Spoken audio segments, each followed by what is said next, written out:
Hey hi guys, welcome to Gultebro. నా పేరు రామ్ వెంకట్ శ్రీకర్. ఈ ఓటీటీ రెకో ఎపిసోడ్లో చాలా రికమెండేషన్స్ ఉన్నాయి. I'll start with armed only with a camera, the life and death of Brent Renard. So ఈ documentary ఇది Jio హాట్స్టార్లో stream అవుతుంది. It's just 38 minutes long.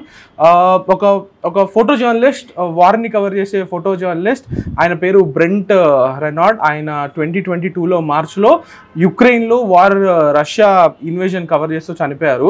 So ఆయన లైఫ్ గురించి ఎన్నిసార్లు ఆయన లైఫ్ని రిస్క్లో పెట్టుకున్నారు just to capture the ugliness of the war. ఈ డాక్యుమెంటరీ ఒక 38 minutes పాటు ఇట్ క్రానికల్స్ హిస్ లైఫ్ అన్నమాట. లైక్ ఒకవైపు ఆయన డెత్ని కవర్ చేస్తూ ఎలా ఆయనకి క్లోజ్గా ఉన్న వాళ్ళందరూ ఎలా రెస్పాండ్ అవుతున్నారు అనేది, ఆ పెయిన్ని ఎలా ప్రాసెస్ చేసుకుంటున్నారు అనే దాన్ని కవర్ చేస్తూ, అటువైపు ఆయన చేసిన గ్రేట్ వర్క్ని కూడా ఒకవైపు క్రానికల్ చేస్తూ, బై ది ఎండ్ అసలు వార్ జర్నలిజం అంటే ఎంత కష్టంగా ఉంటుంది, like how many people are putting their lives at risk to cover reality అనేది చాలా ఇన్స్పైరింగ్గా అనిపిస్తుంది. సో అట్లీస్ట్ దానికోసం మనం చూడండి. It's not an easy watch. ఖచ్చితంగా కష్టంగానే ఉంటుంది చూడడం. But I would still recommend you guys to watch it just to get an idea of how cruel it is out there. And on the same lines I would like to recommend one book. It's called bullets and bylines by mister Shyam Bhatia. ఆయన కూడా ఒక former war journalist. ఆ book కూడా మీరు చదివితే దాంట్లో ఆయన లైఫ్లో వాట్ యూ కాల్ 1970s నుండి ఎన్నో ఇంపార్టెంట్ జియోపొలిటికల్ ఈవెంట్స్ని కవర్ చేస్తూ, దాంట్లో ఎన్నిసార్లు తన ప్యూర్లీ ఆయన జాబ్ చేస్తూ ఎన్నిసార్లు డెడ్లీ సిచ్యువేషన్స్ని ఫేస్ చేశారనేది కూడా దాంట్లో ఆయనే రాసుకుని ఉన్నారు. చాలా బాగుంటుంది, అది చాలా ఇంట్రెస్టింగ్గా ఉంటుంది. ప్లీజ్ కుదిరితే అది కూడా చదవండి. నెక్స్ట్ వచ్చేసి ఇంకొక ట్రూ క్రైమ్ డాక్యుమెంటరీ, ఇది నెట్ఫ్లిక్స్లో స్ట్రీమ్ అవుతుంది. It's called the perfect neighbour. Netflix అనేది ఇప్పుడు ట్రూ క్రైమ్ డాక్యుమెంటరీని పాపులర్ చేసింది. One thing I'm very happy for. And చాలా వరకు కొన్ని వాట్ యూ కాల్, కొన్ని పల్ప్వి, కొన్ని బ్యాడ్వి కూడా ఉన్నాయి. కానీ ఇట్స్ అ రియల్ డీల్. ఎందుకంటే మొత్తం police body cam footage. Like it doesn't use ఆ ఇంటర్వ్యూస్, ఆ జోన్లోకి వెళ్ళదు. దేన్ని క్రానికల్ చేస్తుంది అంటే, అమెరికాలో ఒక నైబర్హుడ్ ఉంది ఫ్లోరిడాలో. అక్కడ సూజన్ అనే ఒక ఆవిడ ఉన్నారు. ఆవిడ ఏంటంటే ఎప్పుడు కూడా ఆ నైబర్హుడ్లో ఉండే పిల్లల మీద కంప్లైంట్ చేస్తూనే ఉంటారు. 911కి కాల్ చేస్తూ చాలా ఇబ్బంది పెట్టి, she is like a nightmare for children on that neighbourhood. ఒక పాయింట్ తర్వాత ఇట్ బికమ్స్ రియల్లీ డెడ్లీ. అదేంటి అనేది అది మీరు చూడండి, నిజంగానే జరిగింది. దాంట్లో వాళ్ళు ఒక లా గురించి కూడా డిస్కస్ చేసి ఉంటారు. బట్ ఎట్ ది ఎండ్ నాకు ఎందుకు ఈ డాక్యుమెంటరీ స్పెసిఫిక్గా నచ్చిందంటే, ఇంత స్టోరీ అనేది ఎవరో బయట నుంచి వచ్చి చెప్పారనమాట. లైక్ మాకు ఇలా జరిగింది, మాకు అలా జరిగింది, టెస్టిమోనియల్స్, ఇంటర్వ్యూస్ అలా ఉండదు. బాడీ క్యామ్ ఫుటేజ్ ద్వారా ఏం జరిగింది అనేది కళ్ళకి కట్టినట్టు త్రూ మెనీ మంత్స్ చూపిస్తారు. ఎండింగ్ కూడా లైక్ ఒక్క చోట కూడా ఇలా జరిగింది అలా జరిగింది అని బయట నుంచి ఒక పర్స్పెక్టివ్ ఉండదు అనమాట. Everything is shaped right in front of your eyes. ఎండ్కి వచ్చేపాటికి ఒక రెవల్యూషన్ ఉంటుంది. ఆ రెవల్యూషన్ కూడా పెద్ద షాక్ అలా కాదనమాట.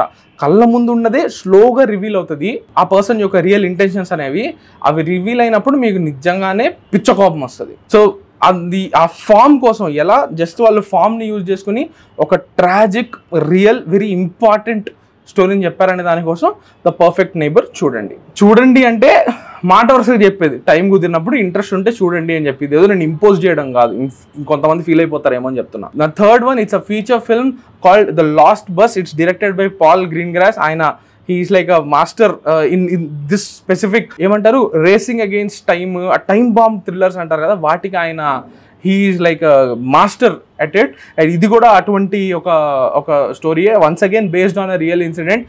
నిజం చెప్తున్నా, ఈ సినిమా it should have been a theatre film. I can imagine man, ఇది కానీ ఒక ప్రసాస్లోనో, ఒక AMB స్క్రీన్ 1లోనో పెద్ద స్క్రీన్ మీద అట్మాస్ సౌండ్లో చూసుంటే ఇది నెక్స్ట్ లెవెల్ ఎక్స్పీరియన్స్ ఇచ్చుండేది. ఎందుకంటే this is one of the most intense movies I have seen in recent time. Intense, like literally cinema start అయిన ఒక 20 minutes నుంచి ఎండ్ వరకు it will make you breathless. అంత టెన్షన్ క్రియేట్ చేస్తుంది movie, based on a real incident, very heroic story.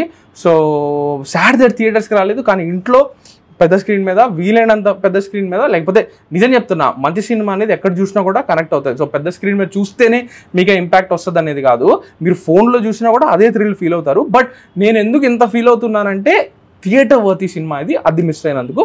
But చూడండి. Last bus కూడా time దొరికినప్పుడు చూడండి. అన్ని కూడా ఎందుకు కొంచెం హెవీ హార్డ్ హిట్టింగ్ ఇంటెన్సివ్ అయిపోతున్నాయి, కొంచెం లైట్ హార్టెడ్గా కావాలి అంటే ఈ మధ్యనే 2 సినిమాలు చూసా. ర్యాండమ్ అని అనుకోండి, రియల్ పెయిన్, జెస్సీ ఐసెన్బర్గ్ ఉన్నారు కదా యాక్టర్, ఆయన he wrote and directed it. అది చూడండి. ఎలా అంటే it's not exactly a sweet or happy film, it's not a happy film. ఒక మెలంకలిక్ మూడ్లో ఉంటుంది సినిమా అంతా. ఇద్దరు కజిన్స్, వాళ్ళకి కొంచెం వాళ్ళలో ఒకరికి కొంచెం ఫక్డ్ అప్ బ్యాక్ స్టోరీ ఉండడము, is a broken person, one of the cousins. So వాళ్ళు ఎలా బాండ్ అవుతున్నారు, వాళ్ళు బాండ్ అయ్యేదే వాళ్ళ ఒక హాలోకాస్ట్ టూర్కి వెళ్ళి వాళ్ళ లేట్ గ్రాండ్ మదర్ రూట్స్ని ట్రేస్ చేసుకుంటూ. సో వీళ్ళు ఎలా బాండ్ అయ్యారు. It's a very personal film, very bitter sweet film. అనే మంచి సినిమా చూసామనే ఫీలింగ్ అయితే ఖచ్చితంగా కలుగుతుంది. So and it's very short also, it's just around 90 minutes. So time కుదిరి, ఇది హాట్స్టార్లో ఉంది, సో టైం కుదిరినప్పుడు చూసేసేయండి. అండ్ లాస్ట్ వన్, ఇది నేను బేసికలీ ఈ సినిమా టవర్ హైస్ట్ అనేది నేను 10th క్లాస్లో ఉన్నప్పుడు వచ్చింది 2011లో. అప్పటి నుంచి నాకు ఈ సినిమా ఎందుకు వికీపీడియాకి వెళ్తే పాజిటివ్ రివ్యూస్ ఉన్నాయనేసి చూసా. సమ్హౌ అప్పటి నుంచి ఇట్స్ వెరీ వియర్డ్, 14 ఏళ్ళు అయిపోయింది, ఇప్పటివరకు చూడడం కుదరలేదు. చాలాసార్లు మధ్యలో చూడాలి అనుకుంటే finally I got to watch it. Very fun film అనమాట. ఎలా చెప్పచ్చు అంటే దీన్ని ఎట్లా కరెక్ట్గా డిస్క్రైబ్ చేయొచ్చు అంటే, ఇది ఒక light hearted mission impossible cinema. ఒక వెరీ ప్లేఫుల్, సరదాగా ఉండే ఒక very small mission impossible cinema లాగా చూడొచ్చు. చాలా సరదాగా ఉంటుంది, వెరీ ఎంగేజింగ్, మంచి 2-3 సాలిడ్ మంచి మూమెంట్లు, హై మూమెంట్లు కూడా ఉంటాయి. Very very satisfying film. So ఆ 3 మెయిన్ రికమెండేషన్స్, అవి టూ హెవీ అనిపిస్తాయంటే ఈ 2 కూడా మార్క్ చేసి పెట్టుకోండి. ఇది కూడా హాట్స్టార్లో ఉంది.